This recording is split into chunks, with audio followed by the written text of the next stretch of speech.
하나님, 교회에 말씀하신 때는 무엇인가요?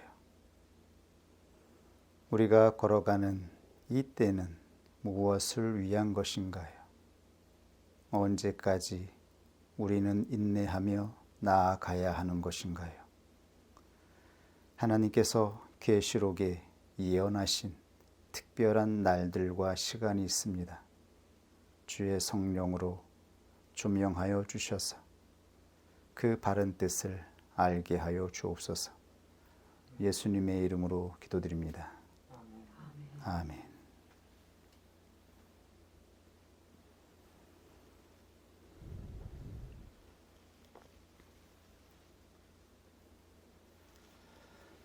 택함을 입은 자들이 영적인 출애굽을 하게 되면 특별한 날들과 시간에 관한 감각이 이루어지게 됩니다. 자신의 때가 어떠한 때인지 그 이유와 목적을 찾고자 하는 영적인 사고가 이루어지는 것이지요. 이 특별한 날들과 시간에 관한 예언이 요한계시록에 증거되어 있습니다. 택함을 입은 자들은 왜 이 특별한 날들과 시간에 관해서 관심을 가지고 민감하게 인식하게 되는 것인가요?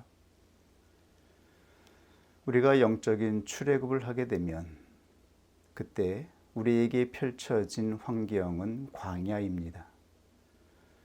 우리에게 하나님이 주셨던 모든 복된 세계가 허물어지고 우리는 아무것도 없는 광야 같은 환경에서 새로운 때를 시작하게 되는 것이죠.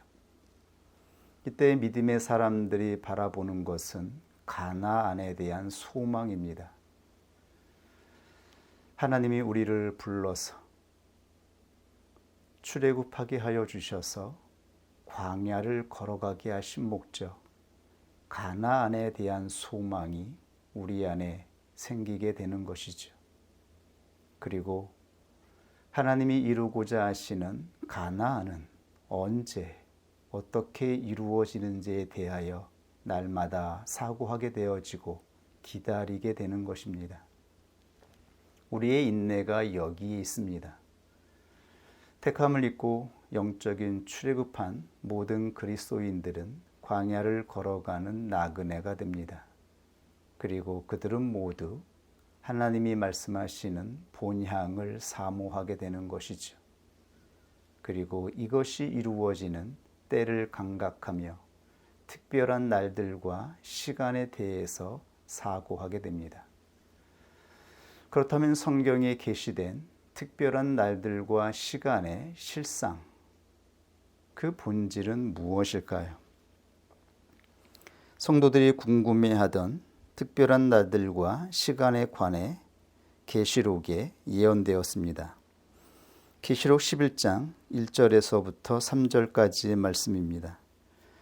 또 내게 지팡이 같은 갈대를 주며 말하기를 일어나서 하나님의 성전과 제단과 그 안에서 경배하는 자들을 청량하되 성전 밖 마당은 청량하지 말고 그냥 두라. 이것을 이방인에게 주었은즉 저희가 거룩한 성을 42달 동안 짓밟으리라. 내가 나의 두 증인에게 권세를 주리니 저희가 굵은 베옷을 입고 1260일을 예언하리라. 계시록에는 성전 밖 마당이 짓밟히는 시간이 예언되었습니다. 이 시간은 42달입니다. 그리고 하나님의 두 증인이 예언하는 시간도 예언되었습니다. 이 시간은 1260일입니다. 한편에서는 하나님의 거룩한 성이 짓밟히고 파괴됩니다. 그리고 또 다른 한편에서는 하나님의 예언의 말씀이 선포되고 있습니다. 이것이 무슨 뜻일까요? 성전 밖 마당이 짓밟히는 42달은 무엇이고 하나님의 두 증인이 하나님의 말씀을 예언하는 1260일은 무엇인가요? 42달은 연수로 계산하면 3년 6개월입니다. 1260일을 달수로 계산하면 42달, 연수로 하면 3년 6개월입니다. 동일한 시간이죠.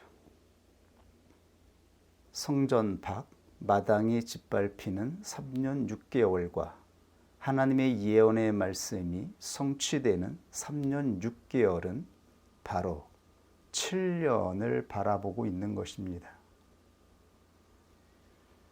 하나님의 창조의 역사가 완성되었던 숫자 7일을 나타내고 있었던 것입니다. 하나님은 천지를 창조하시고 7일째에 이 땅에 임재하셨습니다. 7일은 하나님의 창조의 역사가 완성된 날입니다. 그런데 계시록에는 이 날들이 3년 6개월과 3년 6개월로 분리되어서 특별한 역사가 일어나고 있음을 증거하고 있습니다.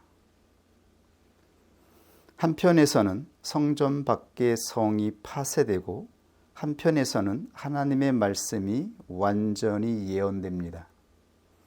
그렇다면 이때 파쇄되는 것은 무엇이며 하나님의 말씀의 예언으로 조명되어 세워지는 것은 무엇일까요? 이 예언에 영적인 의미가 있습니다. 이것은 우리 교회에 하나님께서 말씀하신 구원의 여정, 하나님의 나라, 그리고 지금까지 증거한 요한계시록의 본질적인 영적 의미와 동일하지요.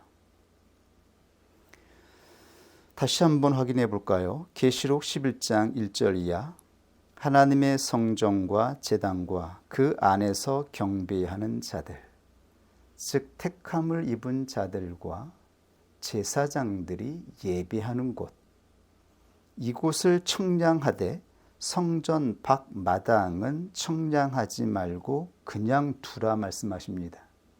이것은 이방인에게 주었다라고 말씀하고 있습니다. 이방인들이 성전 밖에 있는 거룩한 성을 42달 동안 짓밟을 것이라고 말씀하고 있습니다. 여기서 성경이 쓰여지던 당시 이방인은 누구를 의미하고 있는 것인가요? 바로 로마 제국이죠. 역사적으로 하나님의 거룩한 성 예루살렘은 로마 제국에 의하여서 파괴되고 허물어졌습니다. 그런데 이때 파괴된 것은 하나님의 성소가 아니라 성전 밖에 있는 마당이라고 말씀하고 있습니다. 하나님의 성소는 파괴된 것이 아니라고 말씀하고 있습니다. 왜냐하면 본문에 성전 밖 마당은 본래 성전에 속한 것이 아닙니다. 스룹바벨에 의하여서 제2성전이 세워졌죠. 제1성전은 솔로몬에 의해서 지어진 성전을 말합니다. BC 10세기에 아름다운 하나님의 성전이 지어졌습니다. 그러나 이 성전은 바벨론에 의하여 파괴되었고 나중에 바벨론에서 돌아온 스룹바벨을 중심으로 하여서 제2성전이 세워졌어요. 그리고 나중에 헤롯 대왕은 제2성전을 중축하고 더 확장하면서 성전 산을 중심으로 하나의 벽을 세웠습니다. 그러므로 본래 성전을 중심으로 내벽이 있었고 그리고 원래 세워지지 않았던 외벽이 세워진 것입니다. 그래서 성전 밖에 하나의 뜰이 생겼습니다. 이것을 이방인의 뜰이라고 합니다. 이방인의 뜰에는 이방인들도 들어와 교제하고 함께 성경 공부를 하며 그곳에서 지낼 수 있는 곳이었습니다. 그러나 성전 안뜰에는 이방인이 들어올 수 없었습니다. 성전 내벽에는 이방인들이 들어오지 못하도록 하나의 경고 문구가 벽에 새겨져 있었습니다. 할례받지 못한 이방인들이 이 벽을 넘어오게 되어지면 정령 죽을 것이라고 경고의 문구가 새겨진 것이죠. 그러므로 택함을 받지 못한 자들은 하나님의 성전에 들어올 수 없었습니다. 하나님의 성전에 들어가는 자들은 오직 하나님의 부르심을 받은 자들, 구약식으로 하면 할례를 받은 자들만이 성전 안에 들어가 뜰에서 하나님께 제사할 수 있었던 것입니다. 그러므로 성전 밖은 성전에 속한 곳이 아니었습니다. 그러므로 계시록에 하나님은 사도 요한을 통하여 이방 세계에 허물어진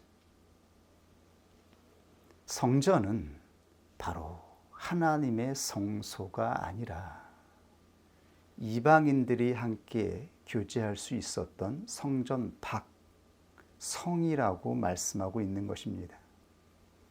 실제로 AD 70년경에 예루살렘 성과 성전은 완전히 무너졌습니다. 로마와 유대 민족과의 마지막 독립전쟁이 벌어졌고 그때 유대 민족은 패배하여 완전히 패방하게 되었죠. 이후에 유대 민족은 온 세계를 떠돌아다니는 디아스포라가 되었습니다. 디아스포라는 흩어진 자라는 의미이죠. 거룩한 하나님의 성소는 파괴되었고 하나님의 성전도 파괴되었습니다. 그리고 성전을 잃어버린 유대 민족은 자기의 고향을 떠나 떠돌아다니는 나그네가 되었던 것입니다. 그러나 계시록에 예언된 하나님의 말씀은 무엇인가요? 예언은 하나님께서 하시겠다라고 전적인 의지로 선포하는 것입니다. 예루살렘 성이 파괴되고 보이는 성전이 파괴된 것은 하나님의 뜻이었습니다. 로마 제국에 의하여서 유대 민족이 멸망하였지만 그것은 로마 제국의 의지가 아니라 바로 하나님의 뜻이었다라고 말씀하고 있는 것이죠. 그리고 믿음의 사람들은 이 역사적인 사건의 본질, 영적인 의미를 보아야 한다라고 말씀하고 있는 것입니다. 하나님의 성소는 파괴되지 않습니다. 하나님께 부름을 받아 예배하는 자들, 하나님께 택함을 받은 제사장들은 파괴되지 않는 것입니다. 이때 파괴된 것은 믿음이 없는 육체, 이방인들만 파괴되었던 것입니다. 예수 그리스도는 자신을 죽이려는 유대인들을 향해 예언하였죠. 너희가 이 성전을 허물어라. 사흘 만에 내가 다시 세울 것이다 라고 말씀하였죠. 이 성전은 예수 그리스도의 육체를 의미하는 것이었죠. 예수 그리스도는 이 말씀대로 사흘 만에 부활하셨습니다. 그리고 이 역사적인 실제가 드디어 AD 70년에 완성된 것입니다. AD 70년에 유대 민족이 제사드리던 성전은 완전히 파괴되었죠. 이것은 무엇을 의미하고 있는 것인가요? 바로 눈에 보이는 성전, 겉사람의 시대가 지나간 것입니다. 옛사람의 시대는 지나가고 새 사람이 하나님께 예배드리는 시대가 왔음을 바로 하나님께서 역사를 통하여 나타내신 것이죠. 그러므로 하나님의 예언은 영적으로 그리고 눈에 보이는 역사를 통하여 성취되었음을 성경에 기록하고 있는 것입니다. 예를 들면 이스라엘 민족은 세상에서 출애굽한 택함을 입은 자들을 모형하고 있습니다. 이스라엘은 끊임없이 출애굽하여 나그네 된 자들입니다. 이들은 순례하는 자들로 이 역사 속에 기록되고 있습니다.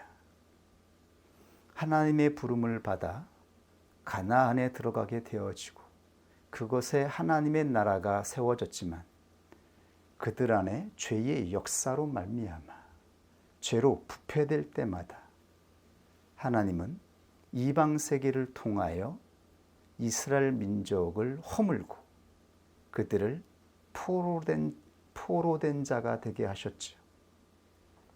그리고 또다시 그들은 출애굽하여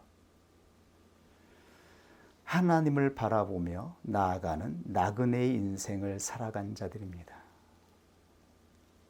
이스라엘 백성들은 믿음으로 영적인 출애굽을 하는 나그네 된 그리스도인들을 모형하고 있는 것이죠. 이스라엘의 역사는 하나님의 부름을 받은 교회가 이 세상에서 나그네가 되어 본향을 걸어가는 인생을 모형으로 나타내기 위해 택함을 받은 자들입니다. 구원의 실상은 예수 그리스도를 통하여 완성되었습니다. 사도는 예수 그리스도를 통해 성취된 그리스도인들의 영적인 출애굽과 광야 여정을 예언하고 있었던 것입니다. 그러므로 이방인의 권세, 즉 성경이 쓰여지던 계시록이 쓰여지던 로마 세계는 하나님이 사용하는 막대기인 것입니다. 주권은 하나님께 있는 것입니다. 육으로 드리는 옛 성전이 허물어지고 영으로 드리는 새로운 성전의 시대가 되었음을 알리기 위해 하나님께서 로마 제국을 수단으로 사용하신 것이죠. 이것은 하나님의 창조의 역사라고 하는 것을 계시록을 통하여 예언하고 있습니다. 하나님이 행하시는 것은 죽고 사는 창조의 역사입니다. 이것이 하나님의 위대한 구원 사역의 실상인 것이지요. 이때 이방인에게 짓밟히게 하신 것은 성소가 아니라, 즉 실체가 아니라 보이는 성, 표상임을 말씀하고 있습니다. 눈에 보이는 예루살렘 성이 파괴되고 눈에 보이는 성전이 허물어졌습니다. 이것은 예수 그리스도 안에서 성취된 성전의 실상을 나타내고 있는 것입니다. 왜냐하면 영적인 출애굽한 그리스도인들은 영혼 안에서 옛사람이 파괴되고 새로운 사람의 성전이 세워지는 놀라운 하나님의 역사를 목격하고 경험하게 되기 때문입니다. 영적인 출애굽하는 모든 그리스도인들은 성경에 예언된 이 모든 특별한 날들과 시간에 관한 영적인 의미를 알게 되는 것이죠. 이 실존의 역사를 분명하게 알기 위해서는 광야에 세워진 성막을 볼 때에 선명하게 깨달을 수 있습니다. 광야에 세워진 성막을 보십시오. 성막은 지성소와 성소로 되어 있었고 밖에 뜰이 있었습니다. 하나의 뜰만 있었죠. 바깥뜰은 존재하지 않습니다. 그리고 이 뜰은 흰 세마포천으로 구별되어 있었습니다. 순결하고 깨끗한 흰 세마포천으로 구별되어 있었죠. 그 안에 뜰이 있었어요. 이 밖에는 택함을 받은 이스라엘 백성들의 천막들이 수도 없이 세워져 있었습니다. 그들의 천막은 칙칙한 회색 천막이었어요. 그 천막 안에서는 인생들이 살아가고 있었어요. 서로 상처 입히고 상처 입고 근심하고 불신으로 싸우고 서로 원망하고 죄 가운데 거하는 인생들이 있었어요. 그들은 신천막을 바라볼 때에 자신들의 인생과 구별된 그곳을 감히 들어갈 수 있다라고 하는 상상을 할 수가 없었습니다. 그러나 하나님은 인생과 구별된 그 흰 세마포에 큰 문을 만들어 주셨지요. 10m나 되는 큰 문이 만들어졌습니다. 그러므로 누구든지 자신의 죄를 속죄하고자 하는 자들은 그 문으로 들어갈 수 있었습니다. 그 문으로 들어가면 뜰에 번제단이 있었고 오른쪽에는 짐승을 잡는 곳이 있었어요. 누구든지 자기의 죄를 속죄하고자 하는 자들은 흠 없는 짐승을 가지고 들어가서 짐승의 목을 따고 피를 빼서 그 피를 제단에 바쳐야 하며 스스로 자기가 그 짐승의 각을 떠야 합니다. 각뜨지 않은 짐승은 깨끗한 짐승으로 하나님께 드릴 수 없습니다. 각을 떠서 하나하나 조각조각 뼈를 갈라내고 부위별로 깨끗하게 각을 떴을 때에 그것이 번제단에 드려지는 제사의 예물이 될 수 있었습니다. 이것이 성소의 문으로 들어간 택함을 입은 자들이 드리는 예배였습니다. 오직 택함을 입은 자들만이, 영적인 출애굽을 한 자들만이 큰 문, 바로 예수 그리스도의 문을 통하여 성소의 뜰에 들어가 예배를 드릴 수 있었던 것입니다. 그러므로 예배는 이방인들이 드리는 것이 아닙니다. 예배는 본성적으로 살아가는 하나님을 모르는 자들이 하나님의 성전에 들어가 드릴 수 있는 것이 아닙니다. 오직 하나님의 부름을 받은 자들이 영적인 출애굽을 하여 자신의 죄를 속죄하기 위해서 들어가는 것입니다. 근심과 불안과 두려움으로 죄 가운데 사로잡혀 있었던 영혼들, 그래서 안식을 잃어버리고 평안을 잃어버리고 방황하는 영혼들이 자신의 죄를 씻고 안식을 찾기 위해 성소로 나아간 것입니다. 우리가 하나님께 나아와 예배 드리는 이유가 무엇인가요? 우리의 죄로 말미암아 더럽혀진 우리의 영혼으로 인하여 안식이 사라지고 평안이 사라졌을 때에 우리의 죄를 용서받기 위해서 하나님 앞에 나아와 회개하고 하나님께 평안을 구하는 것이 아닌가요? 이것이 하나님의 백성들이 뜰에서 드리는 번제였습니다. 번제는 성소 밖 뜰에서 드리는 것입니다.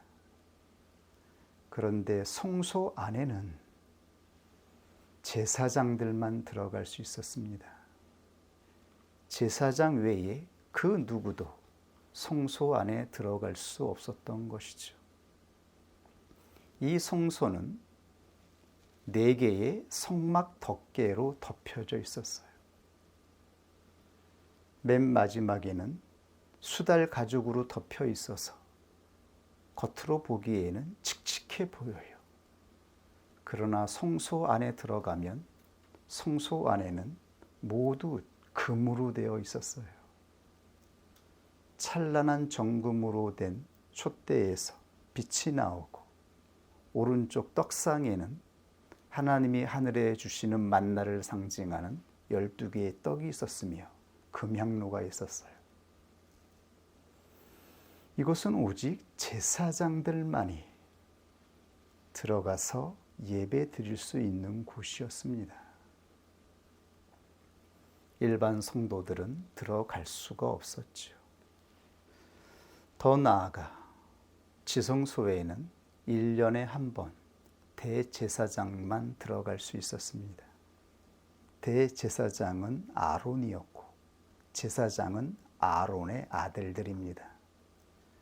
그리고 수많은 레위인들이 있었지만 레위인들도 성소 안에 들어갈 수 없었습니다. 그들은 뜰에서 하나님께 예배드리는 것을 섬기고 성막을 이동할 때에 성소의 기구들을 운반하는 자들이었던 것입니다. 이것이 의미하는 영적인 의미가 무엇인가요? 성소 밖의 뜰에서 드리는 제사는 오직 옛사람을 파쇄하고 속죄하는 제사입니다. 바깥뜰에서 드리는 예배는 더럽혀진 육체의 죄를 속죄하는 것입니다. 자신의 죄를 대신하여 흠없는 양이나 염소를 잡아서 그들을 통해 자신의 죄를 속하는 것이지요. 그러므로 바깥들은 겉사람을 파쇄하는 곳입니다. 로마의 침략으로 파괴된 유대 성전의 실상은 이것을 나타내죠. 눈에 보이는 성전, 눈에 보이는 우리의 인생이 파괴될 때에 그것은 하나님께서 우리의 겉사람, 우리의 육체를 지배하고 있는 세상을 허물어뜨리는 것입니다. 이때 믿음의 사람들은 이것이 하나님의 구원의 역사, 창조의 역사라고 하는 것을 깨닫게 되는 것이죠. 우리가 옛사람으로 드리던, 겉사람으로 드리던 이 성전을 파괴했던 것입니다. 그리고 예수 그리스도의 십자가의 죽음의 성취로 성소의 시장이 단번에 찢어져서 예수 그리스도를 믿는 사람들이 단번에 성소에 들어갔던 것처럼 예수 그리스도를 영접하여 영적인 출애굽한 자들은 드디어 성소에 들어가게 되는 것입니다. 성소에 들어가게 될 때에 드디어 진리의 조명이 이루어지는 것이죠. 성소 안에 들어가야만 하나님이 주시는 거룩한 떡을 먹을 수 있습니다. 그곳에 들어갈 때에 하나님이 말씀하시는 거룩한 성소의 실상을 마주하게 되는 것입니다. 그곳에서 영으로 드리는 기도가 이루어지는 것입니다. 그곳에서 빛나는 진리의 조명을 받게 되는 것입니다. 예수 그리스도를 믿음으로 말미암아 영적인 출애굽을 하게 되어질 때에 비로소 단번에 성소에 들어가게 되는 것이죠.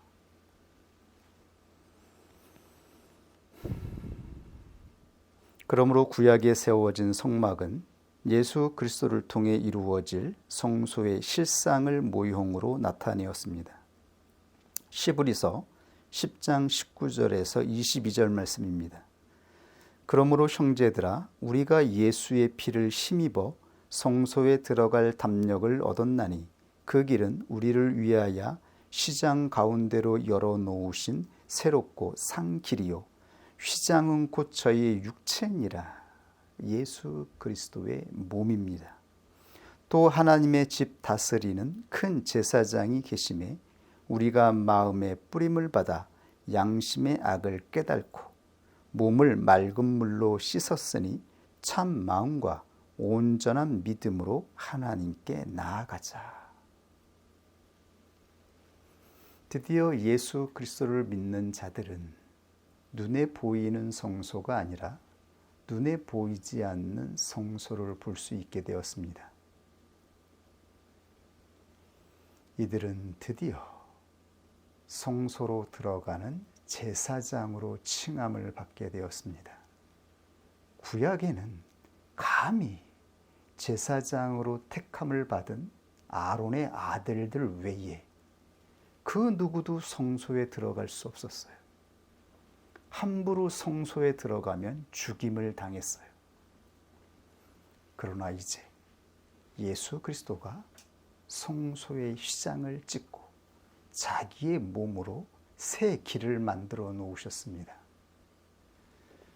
예수 그리스도를 진정으로 믿는 자들은 제사장이요 하나님의 나라가 되었다라고 말씀하고 있습니다. 드디어 보이지 않는 성소, 영으로 드리는 예배, 마음에 조명되는 진리,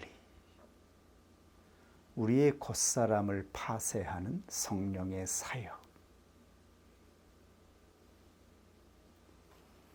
자신의 죄를 대속하여 짐승의 각을 떼었던 그 구약의 제사가 영으로 드려지게 되는 것이지요. 성령으로 말미암아 그 실상을 보는 자가 된 것입니다. 어떻게 우리의 육체의 사람, 죄로 부패된 겉사람이 파쇄되어지고 깨끗하게 될 수 있는지 그 놀라운 실제를 경험하고 깨닫게 되는 것이죠. 그리고 하나님이 말씀하시는 진리가 무엇인지, 하나님의 뜻이 무엇인지, 하나님이 보시는 성소가 무엇인지를 아는 자가 되는 것이지요. 그러므로 하나님의 두 번째 재창조가 완성되는 7일의 과정은 한편에서는 옛사람이 파쇄되는 때가 있는 것이며 한편에서는 새 사람이 세워지는 과정이 있는 것입니다. 첫 번째 창조, 천지 창조 때에는 죄가 이 땅에 들어오지 않았습니다. 그러므로 그때에는 파쇄되는 역사가 없었던 것이죠. 하나님의 천지 창조는 온전히 새 사람을 창조하는 것이었습니다. 그러나 두 번째 하나님의 창조 사역은 죄 가운데 있는 죄인을 창조하는 것입니다. 죄 가운데 있는 하나님께 부름을 받은 자를 새 사람으로 창조하는 역사입니다. 그러므로 이 창조의 역사는 3년 반, 3년 반으로 두 때로 나뉘게 되는 것이죠. 한편에서는 죄로 오염된 옛사람이 허물어지는 것이며 한편에서는 하나님이 비추어 주시는 진리의 조명으로 새 사람이 세워지는 역사가 이루어지는 것입니다. 그러므로 계시록에서 예언된 날들과 시간은 반때와 반때가 있는 것이죠. 3년 반, 3년 반으로 7년의 역사가 완성됩니다. 7은 하나님의 창조가 완성되는 숙자입니다. 그러므로 하나님의 임재가 이루어지게 되는 것이죠. 3년 반은 옛사람이 이방인에 의하여서 하나님이 사용하시는 수단을 통하여 허물어져야 하는 것이며, 새 사람은 하나님의 진리의 주미형으로 하나님의 말씀으로 세워져야 하는 것입니다. 이것은 하나님의 창조의 역사를 말씀하고 있는 것입니다. 오늘 본문 계시록 11장 2절부터 다시 한번 확증해 볼까요? 이것을 이방인에게 주었은지, 즉 그 당시 로마 세계의 핍박으로 파괴되는 것은 겉사람입니다. 표면적으로는 유대인이며 영적으로는 그리스도인들의 옛사람입니다. 표면적으로는 유대인들이 디아스포라가 되었지만 영적으로는 팔레스타인에 거하고 있었던 모든 그리스도인들이 이때를 기점으로 나그네가 되었습니다. 그들은 본래 유대인들이었습니다. 12 사도들도 유대인들이었죠. 그들은 유대인들과 함께 거하면서 예수 그리스도를 믿고 있었습니다. 그러나 때가 되어 눈에 보이는 유대 성전은 완전히 파괴되었고, 눈에 보이는 팔레스틴, 그 땅에 세워졌던 하나님의 성도 완전히 파괴되었습니다. 그러므로 모든 그리스도인들은 영적인 출애굽을 하여 본향을 걸어가는 나그네가 된 것이죠. 나그네가 되어 구원의 여정을 걸어갔습니다.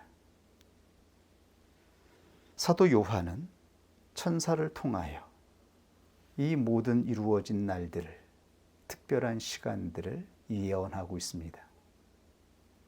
이 날들과 시간은 성경의 역사를 통하여 예수 그리스도 안에서 성취되었으며, 또한 성령을 통하여 부름을 받고 있는 모든 그리스도인들의 실존으로 나타나고 있는 것입니다. 모든 그리스도인들은 하나님이 창조하시는 이 놀라운 창조 역사에 참여하게 되는 것입니다. 그러므로 계시록에 계시된 날들과 시간은 너무나 선명하고 분명하죠. 복잡하지 않습니다. 어렵지 않아요. 진정 진리의 조명이 이루어지고 우리가 구원 얻는 믿음으로 영적인 출애굽을 하였다면 이 날들과 시간이 하나님의 창조 사역의 날들과 시간이라고 하는 것을 알 수 있습니다. 그런데 지금도 여전히 이 날들과 시간을 육으로 해석하는 사람들이 얼마나 많은지, 이 날들과 시간을 육으로 해석하여 3년 반 또는 7년의 대환란이 있을 것이며, 그 전에 하나님을 믿는 자들은 휴거된다라고 하는 이 세대주의 종말론이 사라지지 않고 지금도 널리 퍼지며 많은 사람들이 이끌리고 있습니다. 이들은 이 7년 대환란을 통하여 팔레스틴에 제3의 성전이 세워질 거라고 말하고 있어요. 유대인들을 통하여. 그때 하나님의 마지막 종말이 이르게 될 것이라고 말하며 많은 사람들을 이끌고 있습니다. 이 부분에 대해서는 다음에 시간이 되면 자세히 언급하도록 하겠습니다. 그러나 성경에서 말씀하고 있는 것은 영적인 내용인 것입니다. 육은 육이요, 영은 영인 것입니다. 이제 우리는 육을 따라 나아가는 자들이 아니라고 말씀하고 있습니다. 하나님의 모든 창조의 역사는 예수 그리스도 안에서 성취되었으며 예수 그리스도가 보내신 보혜사 성령으로 부름을 받은 자들은 그리스도 안에서 이루어진 이 놀라운 옛사람과 새사람의 창조의 역사를 직접 경험하고 인식하며 자각하게 될 것이라고 말씀하고 있는 것입니다. 그러므로 사도들은 이 창조의 역사를 영적으로 바라보며 성도들에게 증거하였던 것이죠. 끊임없이 증거하였습니다. 로마서 6장 6절 이하의 사도 바울의 증거를 보십시오. 우리가 알거니와 우리 옛사람이 예수와 함께 십자가에 못 박힌 것은 죄의 몸이 멸하여 다시는 우리가 죄에게 종노릇하지 아니하려 함이니 이는 죽은 자가 죄에서 벗어나 의롭다 하심을 얻었음이라. 만일 우리가 그리스도와 함께 죽었으면 또한 그와 함께 살 줄을 믿노니 이는 그리스도께서 죽은 자 가운데에서 사셨음에 다시 죽지 아니하시고 사망이 다시 그를 주장하지 못할 줄을 알미로다. 그의 죽으심은 죄에 대하여 단번에 죽이심이요 예수가 죽으신 것은 성령께서 우리의 죄를 죄된 겉사람을 죽이는 것이라고 말씀하고 있는 것입니다. 예수 그리스도는 자기의 몸으로 우리의 옛사람을 죽이신 것입니다. 그의 살으심은 하나님께 대하여 살으심이니 그러므로 성령께서 우리 안에서 살리는 것은 하나님께 대하여 나아가는 새 사람을 살리는 것입니다. 예수 안에서 옛사람, 겉사람이 죽고 예수가 다시 살아나신 것처럼 새 사람으로 살아나신 것처럼 성령께서 우리 안에서 이루시는 사역은 옛사람을 죽이는 것이며 한편으로는 새 사람을 살리는 것임을 사도들은 증거하고 있었습니다. 그러므로 이와 같이 너희도 말씀하고 있잖아요. 너희 자신을 죄에 대하여는 죽은 자요. 우리는 여전히 죄의 상태가 있습니다. 육체의 상태가 완전히 씻어지지 않았어요.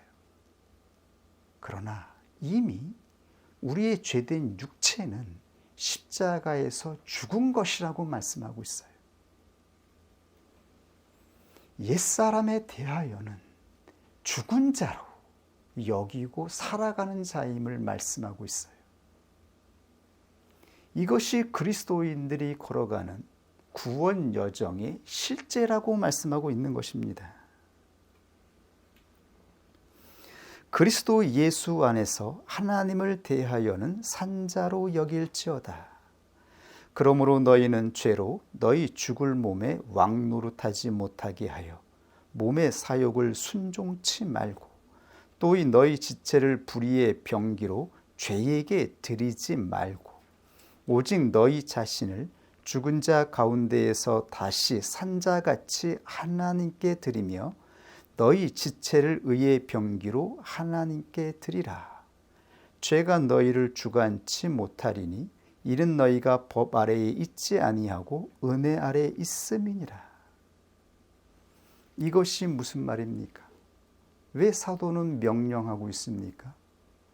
이미 우리의 죄된 몸이 죽임을 당했는데 왜 우리의 몸을 죄의 병기로 드리지 말라라고 말하고 있나요? 예수 그리스도 안에서 우리는 하나님을 향하여 나아가는 거룩한 제사장이 되었지만 원수 마귀는 여전히 우리 안에 씻어지지 않은 육체의 상태를 통해서 역사합니다. 그러나 죄가 우리를 주관하지 못합니다. 주관하지 못한다라고 하는 것은 원수 마귀가 주권을 잃어버렸다라는 의미입니다. 즉 이제 우리는 노예가 아니라 예수 그리스도 안에서 자유의지를 얻었다라는 말입니다. 우리에게 주신 자유의지는 죄와 싸우는 자유의지라고 말씀하고 있는 거예요. 우리가 예수 그리스도 안에서 자유자가 되었다라고 해서 내 마음대로 죄를 져도 된다라는 말입니까? 그렇게 해석하는 사람들이 있나요? 얼마나 어리석은 건가요? 우리는 죄에 사로잡혀 주권을 잃어버린 자들이었습니다. 우리가 원하든 원하지 않든 죄와 싸워서 이길 수 없었어요. 아무리 발버둥을 쳐도 원수 마귀를 통해서 역사하는 육체의 욕망을 이길 수가 없었어요. 거부할 수가 없었어요. 길이 없었어요. 우리 인생을 지배하는 로마 제국, 우리의 인생을 지배하는 세상의 세력, 우리 인생을 지배하는 그 권세 잡은 자를 빠져나올 수가 없었어요. 거부할 수가 없었어요.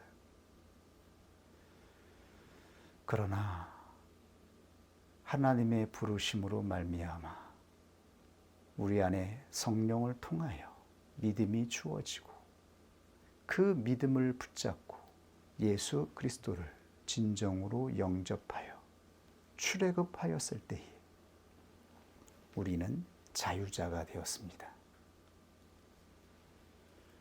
이제 죄는 우리에게 주권을 행사하지 못합니다. 싸울 수 있다라고 말씀하고 있는 것이죠. 이제는 싸울 수 있는 의지를 하나님이 주셨다라고 말하고 있는 것이죠. 그러므로 사도는 성도들에게 격려하고 있습니다. 싸우라고. 죄와 싸우라고 말씀하고 있어요. 진리의 성령께서 함께 하실 것이라고 격려하고 있는 것입니다. 진리를 보지 못하여 하나님이 보시는 것을 보지 못하여 이전에는 이길 수가 없었어요. 육체의 구덩이에서 빠져나올 수가 없었어요. 그러나 이제 우리가 예수 그리스도를 바라보며 성령께 우리의 영혼을 의탁하며 성령께서 우리 안에 진리를 조명하여 주십니다.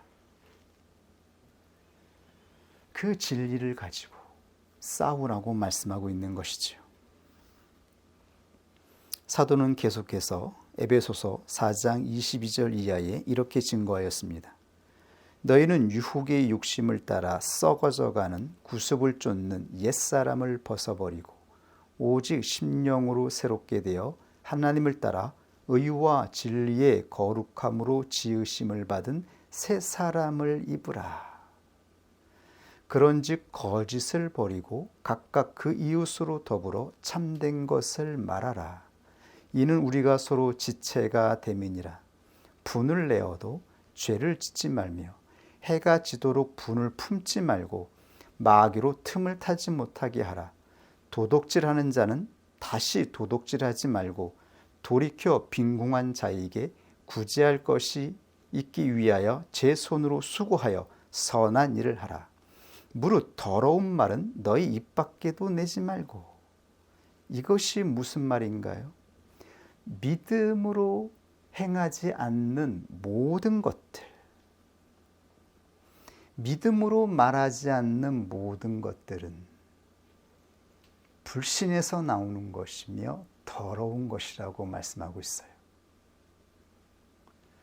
하나님께서 우리 안에 비추시는 진리로 말하지 않는 것들, 하나님이 비추어 주시는 진리로 행하지 않는 것들, 이 모든 것들은 탐심이며 탐심은 믿음에서 나오지 않은 소원인 거예요.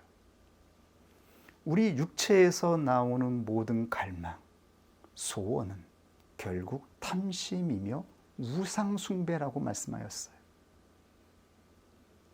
하나님께서 보시는 것이 아니기 때문입니다. 그러므로 이제 하나님의 말씀을 따라 하나님이 보여주시는 그 찬란한 성소 안에 있는 그 빛을 따라서 나아가라고 말씀하고 있어요. 이것이 하나님께서 성취하신 새 사람의 실체라고 말씀하고 있어요. 하나님께서 새 성전을 지으신 것입니다. 보이지 않는 교회를 완성하셨어요. 우리는 각자가 교회로 부름을 받았어요. 우리 안에 하나님의 성소가 마련되었어요. 그러므로 무릇 더러운 말은 너희 입 밖에도 내지 말고 오직 덕을 세우는 데 소용되는 대로 선한 말을 하여 듣는 자들에게 은혜를 끼치게 하라. 하나님의 성령을 근심하게 하지 말라. 그 안에서 구속의 날까지 인치심을 받았느니라. 결국 우리 안에 성령이 우리가 보는 것으로 말미암아 우리 안에서 나오는 그 더러운 것으로 말미암아 성령께서 근심한다라고 말씀하고 있습니다. 사도는 계속해서 교회를 향하여 말씀하였습니다. 골로새서 3장 5절에서 10절. 그러므로 땅에 있는 지체를 죽이라. 곧 음란과 부정과 사욕과 악한 정욕과 탐심이니 탐심은 우상 숭배니라. 이것들을 인하여 하나님의 진노가 임하느니라. 너희도 전에 그 가운데 살 때에는 그 가운데서 행하였으나 이제는 너희가 이 모든 것을 벗어버리라. 곧 분과 악의와 회방과 너희 입의 부끄러운 말이라. 너희가 서로 거짓말을 말라. 옛사람과 그 행위를 벗어버리고 새 사람을 입었으니 이는 자기를 창조하신 자의 형상을 쫓아 지식에까지 새롭게 하심을 받은 자니라. 우리가 예수 그리스도 안에서 새 사람을 입었다라고 말씀하고 있습니다. 그러므로 여전히 가지고 있는 옛사람의 상태를 씻어내라 말씀하십니다. 옛사람의 상태를 따라서 나아가지 말라고 말씀하고 있습니다. 옛사람의 상태를 통하여 원수 마귀가 역사합니다. 원수 마귀는 옛사람의 주인 노릇하는 자입니다. 우리의 옛사람의 상태가 작용할 때에 원수 마귀가 이것을 통하여 역사할 수 있습니다. 그러므로 그리스도인들은 옛사람을 벗어버리고 새 사람을 입어야 된다라고 말씀하고 있는 것입니다. 이것이 우리를 창조하신 하나님의 뜻이라고 말씀하고 있습니다. 하나님은 우리 안에 새 사람을 창조하셨습니다. 그러므로 하나님께 부름을 받은 자들은 이것을 분명히 알고 있어야 됩니다. 하나님께 부름을 입은 자들이 복된 삶을 누리다가 그의 모든 인생이 허물어질 때에 그것은 세상이 아니라 하나님께서 더럽혀진 옛사람의 성을 허무는 것입니다. 하나님께서 이방 세계를 통하여 막대기로 사용하셔서 옛사람의 성을 허무시고 새 사람으로 창조하시기 위해서 영적인 출애굽을 시키는 것입니다. 그리고 영적인 출애굽을 한 자들은 소망을 갖게 됩니다.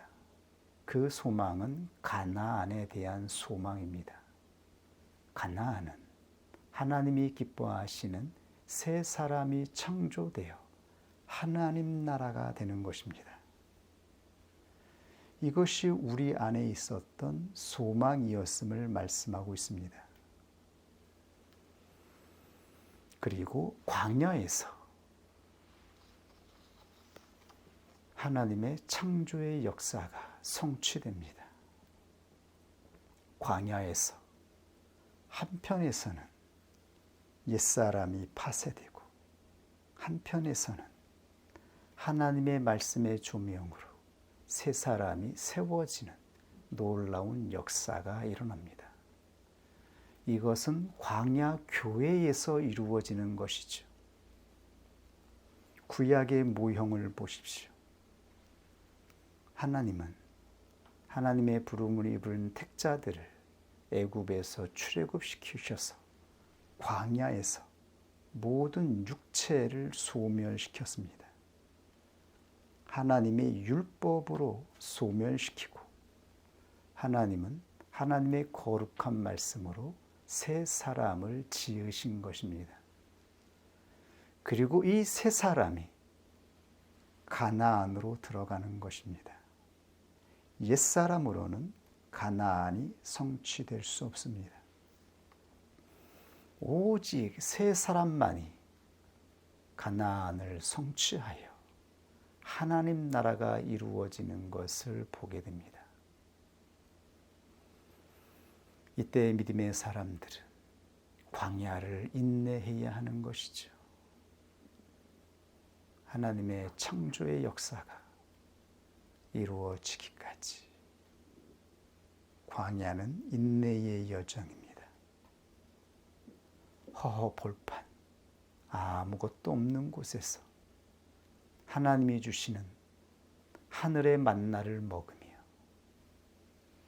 하나님이 주시는 말씀을 붙잡고 살아가는 영적인 존재로 거듭나게 되는 것이죠. 사람이 육으로 사는 것이 아니라 영으로 사는 것임을 드디어 알게 되는 것이죠.